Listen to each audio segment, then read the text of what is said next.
Hello, everyone. Welcome to the November Cybersecurity Insider Program webinar. Thanks for being here and thanks for your participation. Today, our topic is a panel discussion to discuss 2025 trends and focus for hospitals in 2025. And I'm going to turn it over to Mike Donahue to get us started, and feel free to enter any questions in the questions pane as we go throughout the presentation or discussion. Awesome. Thank you so much, Laura. Good afternoon, everyone. Appreciate you guys taking some time, especially as we ramp up to get into Thanksgiving and very shortly thereafter, the Christmas season. So just wanted to introduce the panelists. My name is Mike Donahue. I'm our Chief Delivery Officer at CloudWave. I have been in the healthcare space going back about 20 years now in a multitude of roles. I've taken on this new role about 4 months ago in the organization, and I oversee our security operations team, our technical services division, and our security advisory services division. We also have Jonathan, Bice, and Richard. And Jonathan, I'll let you introduce yourself and then go on to Richard. Hello, everyone. Jonathan Bice, and I have 21 years of experience in a rural hospital. 8 of those years were as a Chief Information Officer, and really spent the last part of my career defending. Been doing cybersecurity since 2008 when I first got into cybersecurity. Now I work as a part of the advisory services team, delivering penetration tests, security assessments, and risk assessments. Awesome. Thank you, Richard. Yes, this is Richard Fung. I'm the Director of Cybersecurity Operations here with CloudWave. I have been serving in the IT space for over 20 years, with the last 10 years devoted to cybersecurity, where I had recently served as the Information Security Officer for a university system in the Boston area. So thank you. Thank you so much. And before we jump right into what we see as the trends in 2025, I wanted to push this poll question out to the audience and really asking, what are the following are the most important cybersecurity initiatives as a part of your strategy as you go into 2025? For context, we actually was a part of a roundtable discussion, and this exact question was asked. And to me, the results were very informing. As we look at the challenges within a healthcare system, the challenges that you all face on a daily basis, the evolving landscape, security tooling, increased technology, better protection-based technology was one that I've always seen as a high priority for ways to better enhance or respond or prevent something from taking place. And it's actually the lowest priority during our roundtable discussion. But as you look at increased data protection, whether that's through just stabilizing your backup environment, increased functionality with ransomware and malware scanning, immutability, which is being driven through cyber insurance in many cases, improved disaster recovery, incident response, or medical device security. If there is, others, which I'm sure there are, depending on your individual needs, please feel free to put those in the chat and we can touch on them. But what I found very interesting, as I mentioned, was during the roundtable discussion, no one in the audience was really focused on security tooling or increasing their technology deployments. And no one was actually really focused on medical device security. The number one response that we actually received was improving incident response plans. So Mike, we'll leave the poll open for another moment. Whoever hasn't had a chance to vote can make their selections. It looks like there's a few more coming in. So we'll go ahead and let people finish that.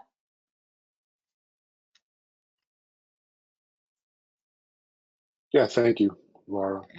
Yep, okay, looks like it's slowing down, so I'm going to go ahead and close out the poll and we can take a look at the results. Excellent.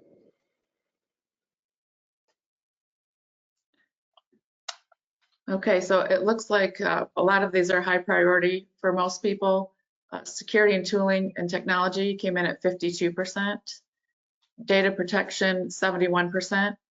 Disaster recovery and incident response were tied at 62%, and medical device security was 57%. Wow. No, thank you everyone for participating and putting your responses in there. You know, not only will this help frame, I think, future Cyber Insider program discussions, knowing these are key priorities, it's always good for CloudWave to understand what is the priority of the market that we serve. So this is super helpful. And you know, as we will look at these responses in more detail, be able to really start driving some of the discussion points as we go into the new year.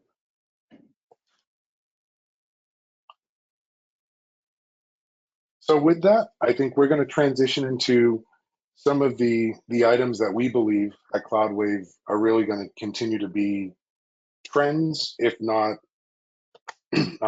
force multipliers and additional hardships for healthcare systems as we go into 2025. So the topics that we plan on discussing, and I promise it's not just going to be me, are what we believe is going to be an increased requirement for health systems around regulatory requirements, response, really pivoting from into a more proactive prevention, what we've continued to see and grow year over year as it pertains to supply chain attacks and the importance of third-party risk management, and I'll joke the ongoing buzzword, which is always AI in healthcare, and you know, how is that being leveraged and will continue to be leveraged both on the provider side and the bad actors side, and things that will continue to either trend in a good or bad direction. So jumping right into, you know, the regulatory focus, one of the key items that we've been tracking, and maybe some of you are from New York State, in 2023, we saw something get proposed, which was regulatory requirements for all health systems within the New York State, excuse me. And through our conversations, and that actually, to take a step back, went into effect maybe 4 months ago. Laura, keep me honest when that went into effect. I know we ran a webinar on it. It was October 2nd. October 2nd, just in time for Cybersecurity Month. So not even 4 months ago, just about 8 weeks ago, that went into effect. Through conversations with other state agencies, we have confirmed that we know there are a number of states that are kind of sitting back and seeing not only how it's being rolled out, but more importantly, how it's being received from the healthcare systems themselves. So this is something that we believe that we will continue to see take place not only into 2025, but 2025 and beyond. That knowing that this is being rolled out in New York State, knowing that Massachusetts, the Northeast, and other states are actively watching this for feedback, they're going to start proposing their own legislation and mandates and requirements that now just become an additional burden in many cases for healthcare systems. And Jonathan, I'd love to go to you next, because your experience and really time spent in front of customers, you have a very kind of frontline view of what we're seeing in the field. Yes, absolutely. I think we're going to see more regulation going forward. And if you look at the United States and even further look at healthcare, we really are behind. If you look at the European Union and where they are with regulation and privacy, we're much behind them. When you look at the Cyber Resilience Act and you look at GDPR and how they're protecting, and we're seeing these regulations and slowly trickle into the United States. If you look at other industry like the SEC cyber regulations that came out, I believe in 2024, we're seeing this across multiple industries. And with the New York regulations that came out, this is the first we're seeing in healthcare. But we are aware that other states are taking a look. They're sitting back and they're taking a look to see how this is working for them. And I think that the New York regulations are probably, they looked at what the SEC was doing. So we believe that California and Michigan are two states that are sitting back and watching. And as they get more successful, or if they are successful, we're going to see more states adopt these. I believe in the New York area, we're going to see the regulation was written to be hospitals specifically. I think we're going to see that expand into other healthcare facilities, maybe clinics, maybe I spoke with an eye clinic about 2 weeks ago, and I think we're going to see this expand primarily in the New York area. Thank you so much, Jonathan, for that. And on that point, I know you had mentioned the concept of, the United States is slightly far behind as it compares to regulatory bodies, specifically within the healthcare space. I know recently it's in a proposal stage right now. Would you mind touching on what the HHS has out there? So HHS has a proposal, and it's going to be the first that we see that's going to be for the whole nation. It's going to essentially, it allows HHS to proactively audit 20 entities per year that they can go in and take a look at the cybersecurity program for those entities. It also has requirements that executives have to essentially, they have to report what their cybersecurity status is. And if they misreport, there could be jail time associated with that. This is the first regulation we're seeing where jail time could actually be tied to the cybersecurity and misreporting cybersecurity, the first that I'm aware of. So we're seeing some regulation come out that really has some teeth in it, that there are some significant consequences for misreporting and for not properly having cybersecurity in place. Thank you for walking through that, Jonathan. And it's actually a good segue to not necessarily a regulatory body, but the 50-pound gorilla in every conversation around cybersecurity and the challenges that health systems have to deal with is on the cyber liability insurance front. We continue to see those requirements change on an annual basis. They're getting more stringent year after year. Jonathan, I'll go to you first. I'd love to kind of get your opinion on where you potentially see, through some of our partnerships, conversations, and again, through direct feedback through our engagements, where we believe those requirements through the insurance providers will continue to evolve in 2025. Well, from my experience, when I was a CIO, really at the end of the year, we got those questionnaires, and those dreaded questionnaires typically came out in August.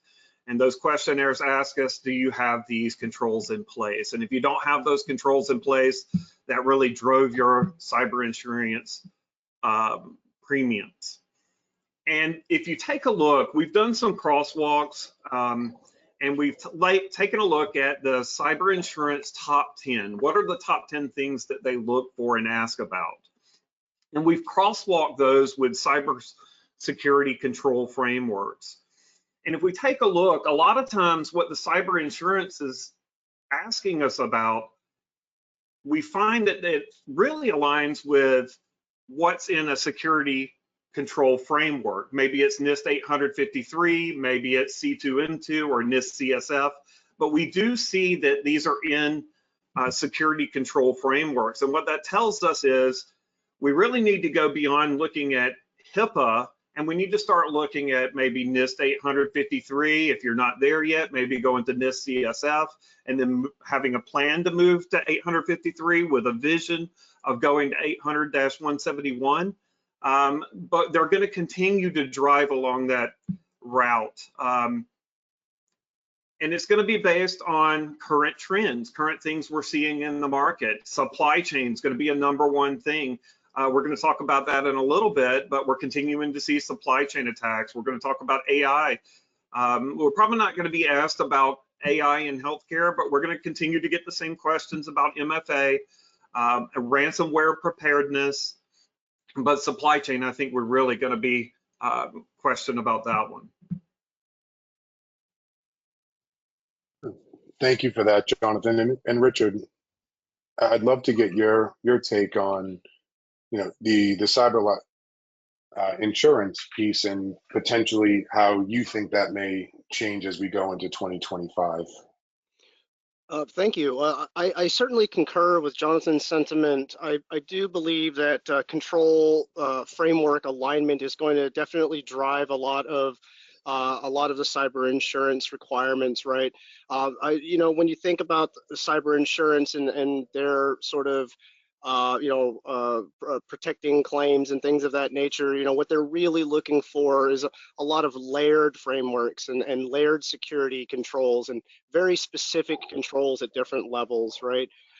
Cyber insurance is also kind of an interesting entity to consider because they also require like attestation and evidences of those controls. So, before, checking a box was fantastic, but now a lot of them are starting to look for evidences that we're actually, making good on those things.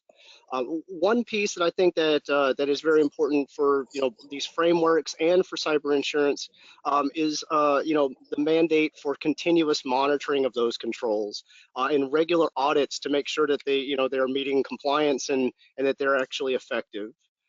Thank you. One of the things I've seen, Mike, is we're seeing cyber insurance actively doing some scanning.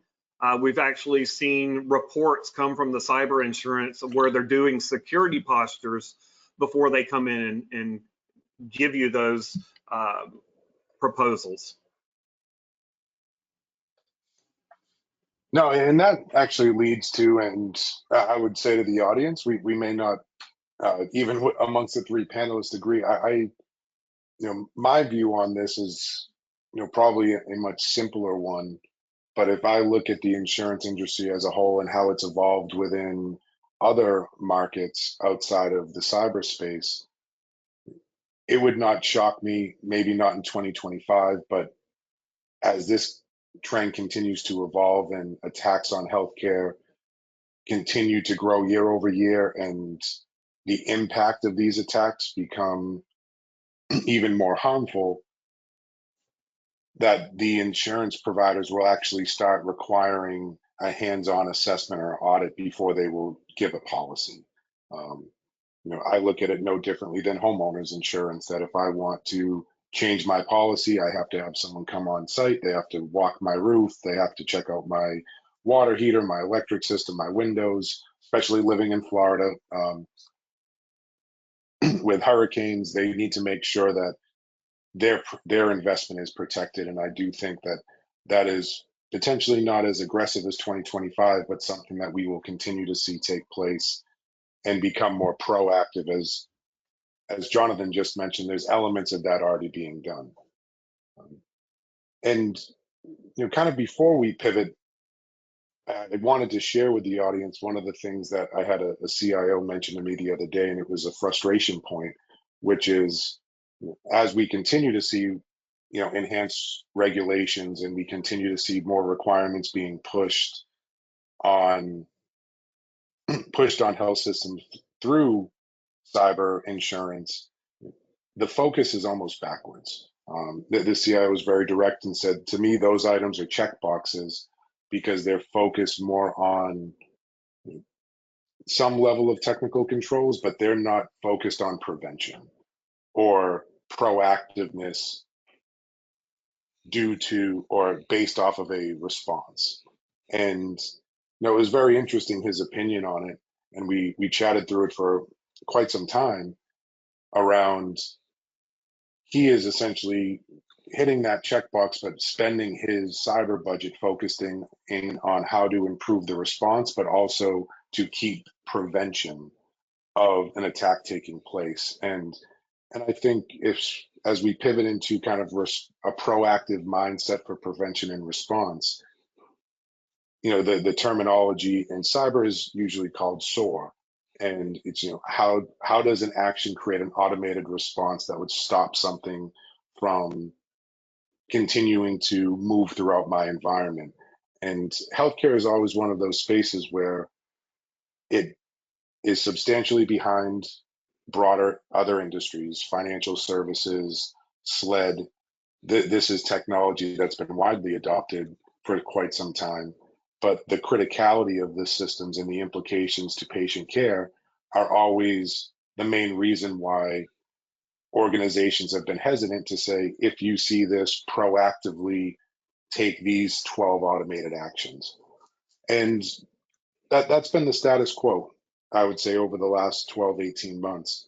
But through recent conversations and roundtable discussions, peer groups, what I've really been seeing is, as people look at 2025, no longer accepting that status quo and focusing in on really refining their technical capabilities and playbooks so we can take immediate automated action to stop something from spreading organizational wide.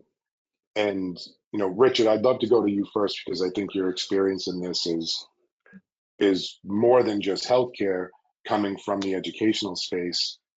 When we Yeah. look at, tips for proactive prevention and response, where do you see that evolving in healthcare over the next 12 months? Yeah, so in terms of response, right?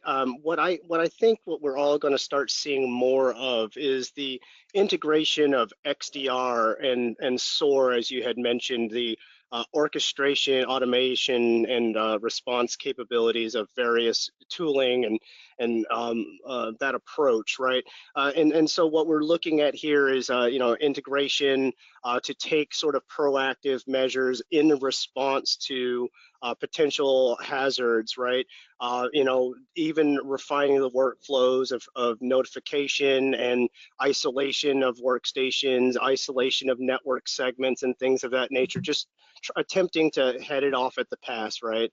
In terms of proactive prevention, right, I think that one of the biggest trends that we're starting to see across multiple industry sectors is this increased investment in like dedicated threat hunting, particularly as it pertains to, security operations teams proactively searching for potential threats within the environment before the alerts are triggered, right? And I've always been a fan of that phrase. We don't know what we don't know, right? So going into these environments, poking around, trying to find ways around security controls. I think that methodology of continuous red teaming and that kind of stuff, I think is going to be a much bigger piece of the proactive approach to security that we haven't seen as much in the past. Thank you very much. And you bring up something interesting, the concept of red teaming. And I know for anyone that joined our webinar with Hector in October, we did touch on that. And I think even since then, we've had probably more red teaming type scoping and discussions with health systems based off of this mindset, this proactive prevention. Jonathan, I'd love to get your take on potentially the benefits of leveraging a red team as a part of taking that proactive prevention step for health systems. I think you're absolutely right, both of you, that we have not done this in the past, and I think we haven't done it because of the criticality of our patients and not wanting to impact patient care. But that's proven ineffective. We see that with the ransomware attacks. We're not reacting fast enough. We've got to do something different. So I agree with both of you that active response, proactive prevention is what we're going to see going forward. And this really emphasizes the need for critical incident response, doing tabletops. When you shut these systems down, does your clinical team know how to react? Are you coordinated Are you able to communicate with clinical teams back in both directions to address when this happens? We can no longer allow the attack to spread. We've got to immediately react, and we got to know what to do. And along with that, we've got to be able to test our systems, right? So we need that red teaming. We can't just do our tabletops and think we're going to be okay. We've got to get the experts in. We've got to test the systems. We've got to test all of these controls that we have in place to ensure that we're going to be able to defend against them or know how to react when that event does happen.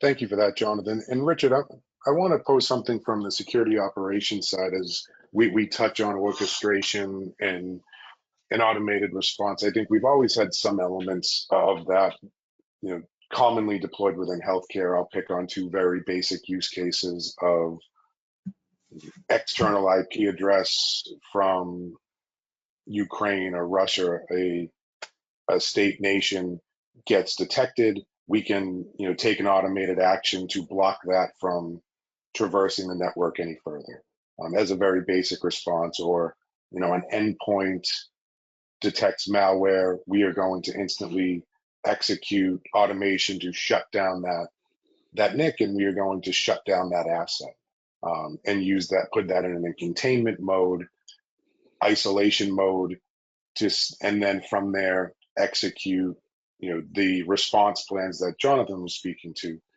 As we look at some of the enhancements with tooling, with the technology, and more so, I think the mindset shift within healthcare going into 2025, would you mind maybe giving an example or two of where you believe that we'll see organizations start kind of leveraging those capabilities for more enhanced procedures? Yeah, so these days everything that we're starting to see is integrated through APIs, right? Almost every tool has some way to tie into a control system or console so that those actions are exposed to the detection mechanism, right? So we have a fantastic set of rules and detections, which I believe is growing at a significant pace, integrating things like your real-time threat intelligence and whatnot. But at the same time, right, when those detections trigger and it requires an immediate response, what all of these tools are starting to provide now are APIs, so that your tools can talk back to those platforms and take those actions. And the developers of these tools, whether that's your endpoint protection or your network stack, whatever those might be, they're offering more response actions through those APIs. And I did touch a little bit on threat intelligence and integration, and what we are seeing a lot more of from the tool providers, right, and service providers, is this idea of seamless integration with the real-time threat intelligence, right? Long are the days where we're going to be updating indicators of compromise by hand, relying on exchanging data sets and things of that nature. It's all going to be driven with APIs. Those tools would be able to pull threat feeds directly from these publishers, and then integrate those into their tooling so that the response is updated as the threat is updated. And we're starting to see a lot more of that too, right? So no longer are you going to say, well, this IP address has a poor reputation. Those reputations can change kind of on a regular basis. And so, once it's being reported somewhere in the world, then anyone else who's subscribed to that feed would also get the same threat intelligence at the time that they're seeing it. And that's definitely the current trend. No, and that's very interesting, Richard. Thank you for that. And I think to even break it down into a smaller level, an example would be for the audience. I'm sure everyone's familiar with CVEs, right? Common vulnerabilities and exposures. And as we look at, as those are getting published, with the increased capabilities in of these individual tool sets, being able to have that updated in a real-time capacity and immediately apply or evaluate components of your environment to immediately show where you're potentially impacted based off of that CVE. And as we look at some of the proactive prevention methodologies by leveraging that, now being able to immediately kick off a process that's going to either block, shut down, and or patch individual assets based off of that threat intel that is now being updated real time throughout all of these disparate systems and frameworks, candidly. So I do think that this is something that my hope is within 2025, 2026, healthcare starts to close that gap substantially compared to where other industries are in this space. And Jonathan, I want to give you the opportunity. I've put Richard on the spot a number of times here, but do you have anything else to add as from your viewpoint? Again, you are so close to our customer base and actively engaging with them through service delivery. From your perspective, do you have anything to add to what Richard mentioned? No, I think he's absolutely correct. I'm starting to see XDR be integrated with firewalls to where when XDR sees an attack or an event, it sends a configuration to the firewall, and the firewall isolates the host. You're also seeing it in network equipment. So yes, we're definitely seeing product integration. Hopefully we're starting to actually see a single pane of glass. I don't know how many single panes of glass that I had. Hopefully that will become a thing. But yes, I am seeing the integration through APIs, exactly as he mentioned. Okay. Excellent. And really pivoting into, I don't have a great segue like I did on the last one to move into supply chain. But Jonathan, I'd like to kick off with you. As I think what we've seen in the industry is a triple-digit year-over-year impact to supply chain attacks, specifically impacting healthcare operations. And I read a staggering article the other day that only roughly 45% of healthcare organizations have documented steps to actually prevent and respond to a supply chain attack. But taking a step back, Jonathan, I'd ask you to maybe speak to some of when we think of supply chain and healthcare, expanding that out of the IT, the core IT realm, what the implications are to clinical operations and daily operations, and what you've seen in this space. Yes, well, incident response is more than just an IT. Cyber incident response goes beyond IT, and it really involves the whole organization. And when we talk about supply chain, we have to talk about what supply chain attacks are. Now, you can look at supply chain attacks like the Change Healthcare attack, but you also have to think about things like, is your organization using an anesthesia company? And is that anesthesia company using a third-party software? What happens when that software gets attacked? Are they unable to provide those services for your organization? That's completely unrelated to your IT department, but it could significantly have an impact on your operations. What about remote services, or I'm drawing blank on the terminology here, but anything that you depend on, it could be supplies, it could be software, it could be hardware, but anything that you depend on could be a supply chain risk. It's not just vendors that you have connections to, IPsec tunnels to. It could be anything that provides you supplies or services. So we have to go beyond the IT department as we think about these. And like you mentioned, Mike, we're seeing a significant increase year over year in supply chain attacks. From 22 to 23, it was 100% increase. And from 23 to 24, it was again a 100% increase.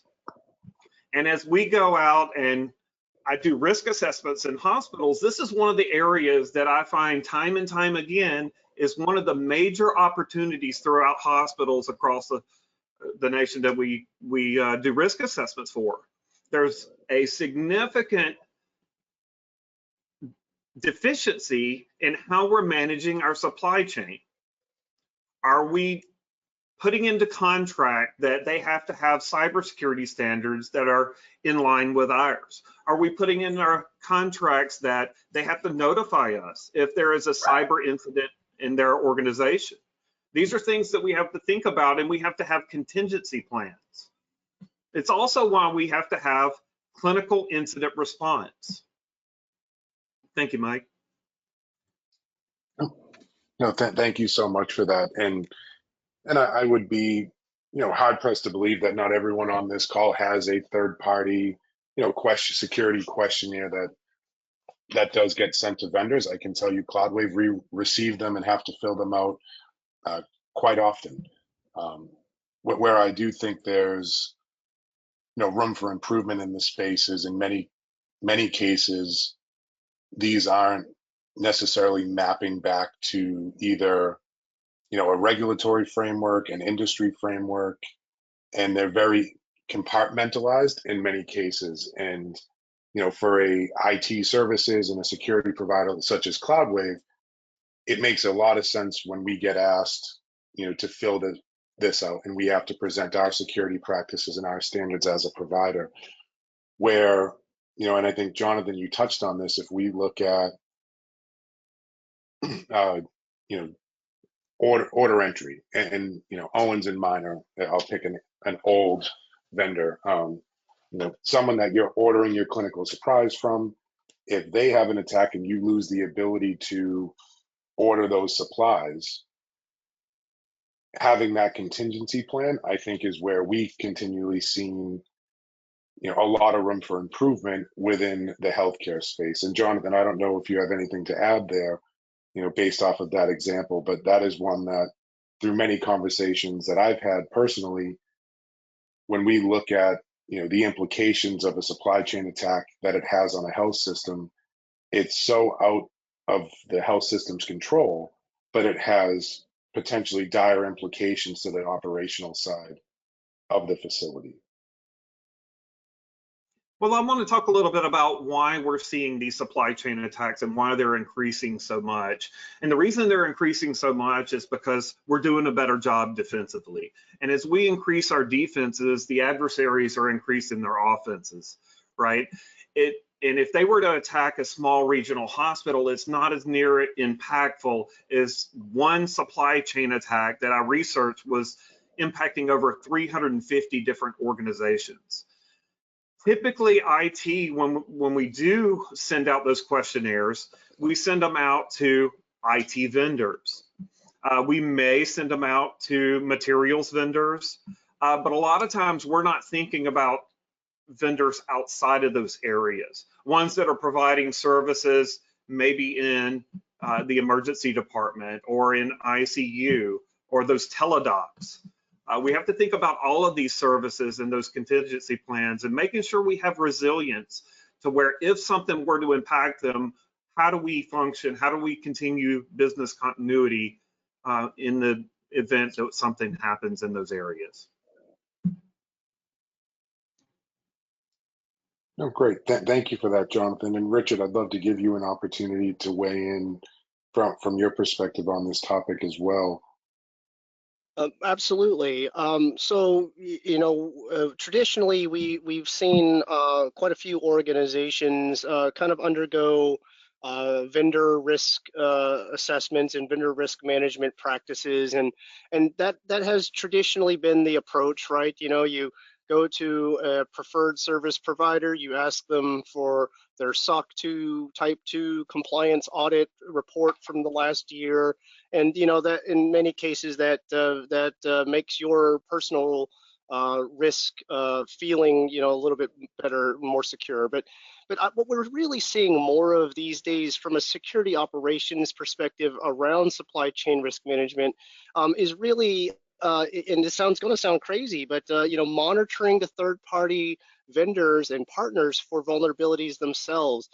You know, you look at services like Security Scorecard, and I'm not here to promote them by any stretch of the imagination, but they kind of specialize in this concept of supply chain detect and response, right? Whenever a vendor or an individual organization within your supply chain is experiencing a breach, right, that is then relayed to all the people who are subscribing to this feed, and they can try to plan accordingly, right? And so this is that concept of you know, proactive security by way of supply chain, and I think you're going to see a lot more of this kind of stuff. Thank you. Yeah, thank you so much, Richard and Jonathan, for your insights there. And you know, we can only hope that we don't see triple digits going into 2025. But as Jonathan mentioned, and I think it's a great point, knowing that I can spend, if I'm an attacker, an adversary, I can spend my time going after a single entity in a single paycheck, or I can spend my time going after a single organization that impacts 200 or 300 entities. That's where I'm going to spend my time. And I think that's just a mindset, putting ourselves in the mindset of the adversary, what's going to be the biggest bang for their buck at the end of the day. Because, you know, not that it's anything we on this call agree with, but it is a business and they're trying to capitalize on the biggest return. And to Richard's point, Mike, you know, we're no longer able to just say we've got a BAA in place. We are responsible for the cybersecurity of our partners.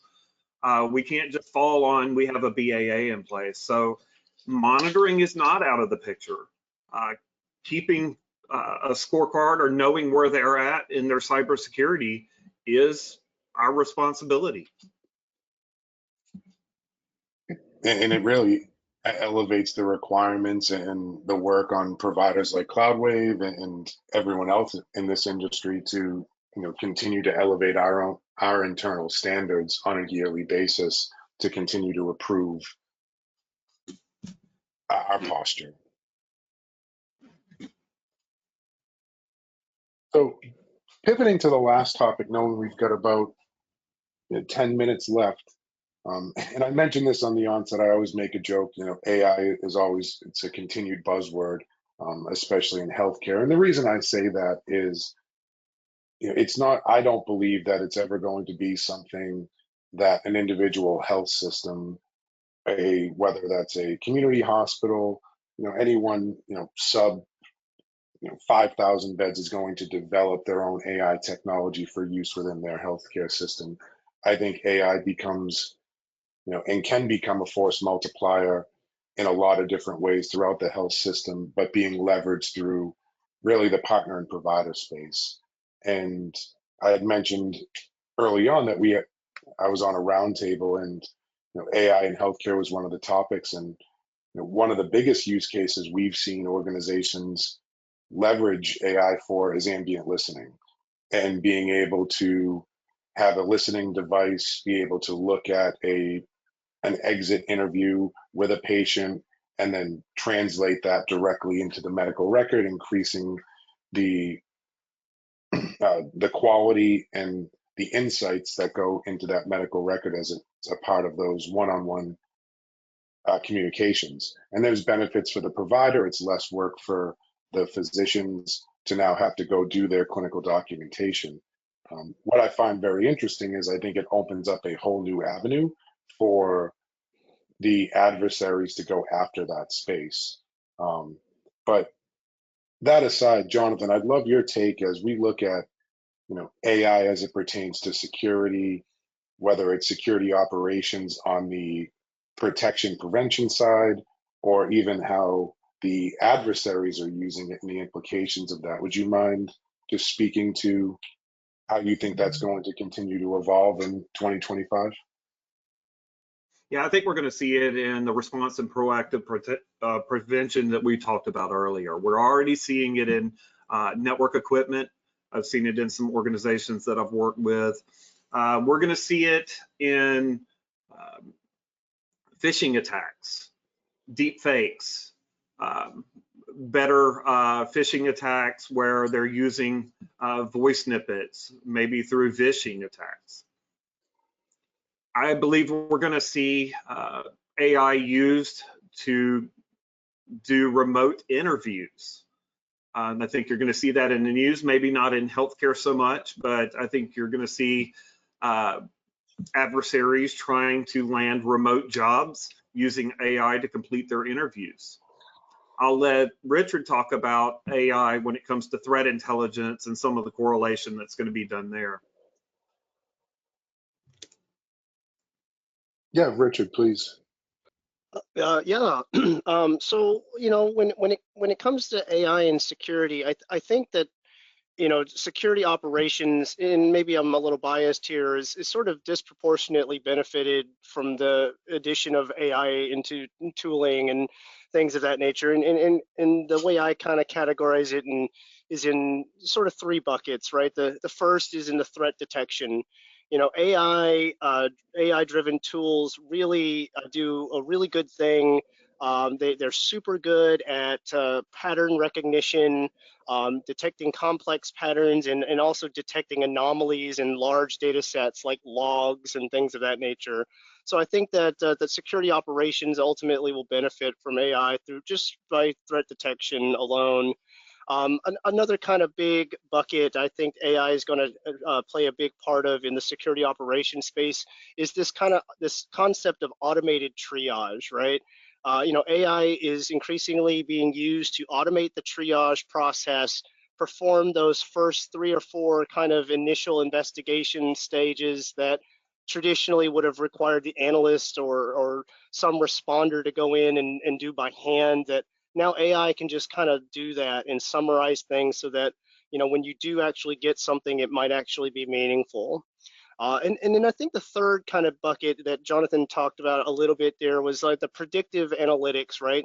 So, here I see a lot of service providers and tool manufacturers, using the AI for predictive threat intelligence, like identifying trends and what's going on in the world, and then using that or pointing it internally and saying, are we vulnerable to this right now? Are these attack vectors places where those can be exploited? And so, AI is really good at being able to point those kinds of things out. Thank you. There are AI platforms like ChatGPT for the hacking community, so we're going to see that. And I believe you're going to see more 0 days being found using AI. If you take a look over the last few months and you look at the number of vulnerabilities that have been put out, we're seeing a significant number of critical vulnerabilities that are found, and I believe some of that is coming through AI.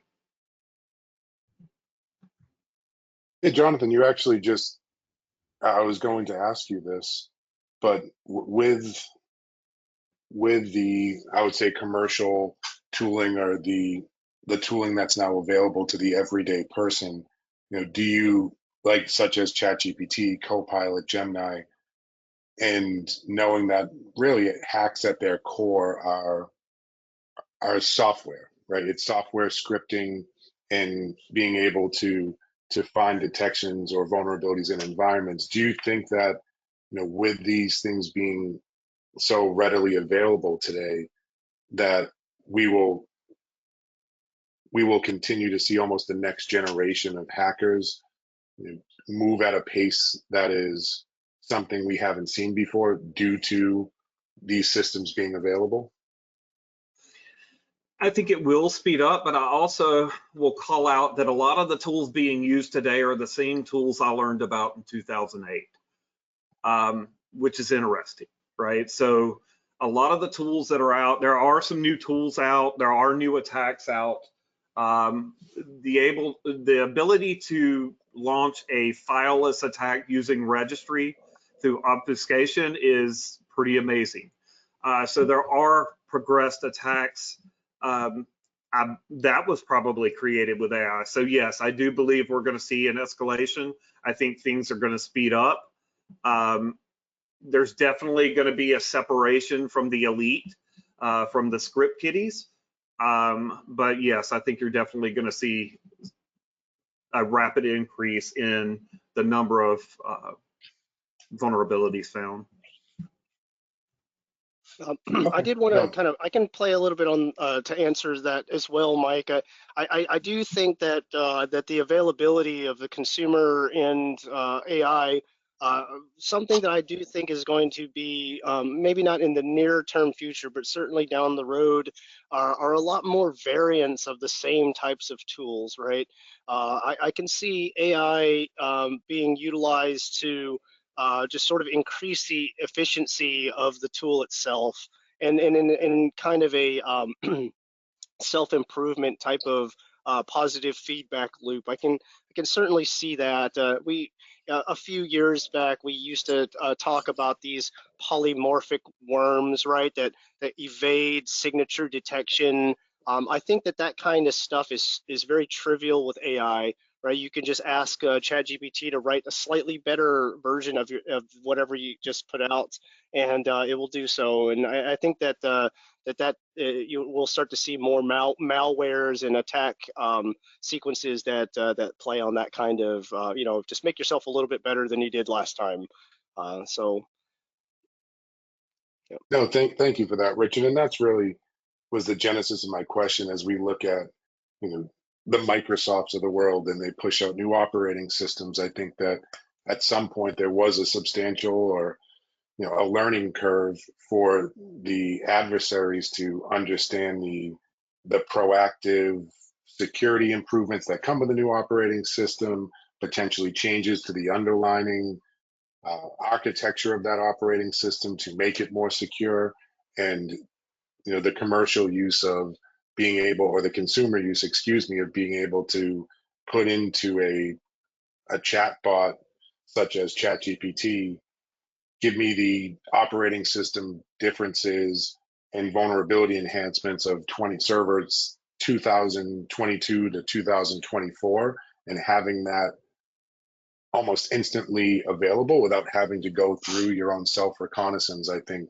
is where I do believe we will see the speed of some of these attacks being available, or the rapidly increase as we go into 2025.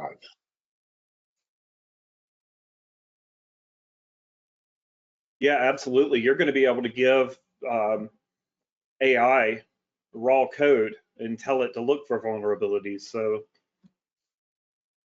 yep. Absolutely. Knowing that we've got just a couple minutes left, I would share with the audience that if there are any additional questions, or if you'd love to dive into one of these topics in a lot more detail, then we could cover as a team within the last 45 minutes or so.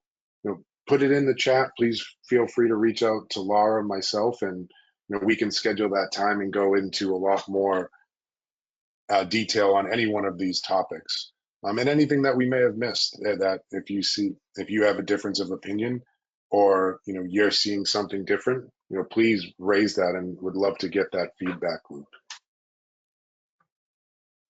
And just wanting to put this up there, I think everyone has seen Laura has sent out, we had touched on this in our October Cyber Insider Program meeting. We did extend it, and the reason we extended it was we had a number of organizations ask us to. So the final day for submission is tomorrow. Laura's going to put the link in the chat. If you fill that out, you'll be contacted through our organization, and we will provide the proposal. And just as mentioned, this would be 15% off our tabletop simulation package. That's a 3-series program where it starts with IT, goes to the executive level, and then goes into the clinical community, or our external pen testing service. And Laura, I will hand it off to you, because I think you wanted to touch on some of the Cyber Insider Program updates for 2025. Thanks, Mike. Yeah, just wanted to cover a couple things that are going to be changing in 2025 as we evolve the Insider program.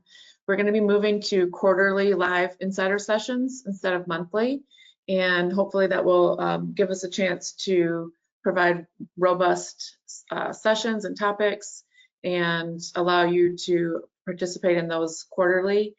And in between those times during the other months, we're going to be providing shorter educational videos that you can watch and share with your teams on various topics. Those will be 5 to 10 minutes in length, a little bit easier to digest and share, and with keeping your time in mind, we wanted to be able to share some very targeted topics with you in those other months.